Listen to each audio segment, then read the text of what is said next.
Ang pinakahuling post ng sikat na Turkish na aktres na si Tuğba Büyüküstün ay isang bagay ng malaking pag-usisa.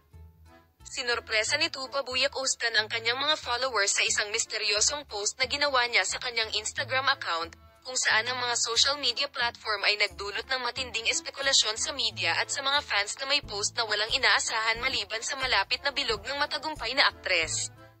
Walang pahayag ang sikat na aktor na ilang araw lang nagdagdag ng mga emoji sa ilalim ng larawang ibinahagi niya, ngunit nakatago sa mga detalye ng larawan ang insidente. Sinabi ni Büyüküstün na ang larawang ibinahagi niya sa kanyang Instagram account ay isang ultrasound image. Gayunpaman, inaangkin ng mga tagasunod na ito ay isang ultrasound dahil sa mga detalyeng naka-highlight sa larawan at ginawang pagsusuri. Kasunod ng mga paratang na ito, mabilis na kumalat ang mga haka-haka na si Tuğba Büyüküstün ay buntis. Gayunpaman, ang katotohanan na ang aktres ay hindi gumawa ng anumang anunsyo ng pagbubuntis ay pumukaw ng higit pang pag-usisa.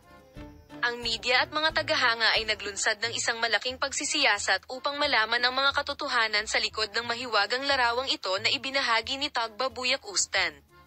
Sinubukan ng marami na suportahan ang mga claim sa pagbubuntis sa pamamagitan ng pagsusuri sa mga detalye ng imahe ng ultrasound. Gayunpaman, ang katahimikan ni Tuğba Büyüküstün ay parang isang malaking pader laban sa lahat ng mga haka-haka na ito. Sa paglipas ng mga araw, nagsimulang lumitaw ang iba't ibang teorya tungkol sa posisyon ni Tuğba Büyüküstün. Inakala ng ilan na gaganap ang aktres sa isang bagong proyekto ang karakter na magkakababy.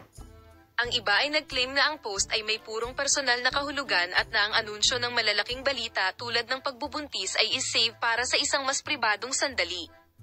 Gayunpaman, sa pagtatapos ng masalimuot at mahiwagang prosesong iyon, nahayag ang katotohanan.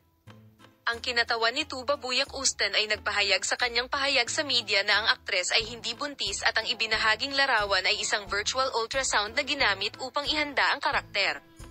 Binigyang diin din niya na ang larawang ito ay lumitaw sa panahon ng paghahanda para sa isang bagong Tuğba Büyüküstün TV series na proyekto at ang layunin ng pagbabahagi nito sa mga tagahanga ay upang madagdagan ang pagkamausisa tungkol sa proyekto. Ang pahayag na ito ay nagdulot ng malaking epekto sa mga social network at sa press. Ang pagbasag ni Tuğba Büyüküstün sa kanyang katahimikan at pagwawakas sa misteryo ay parehong nakaginhawa at isang sorpresa sa kanyang mga tagahanga.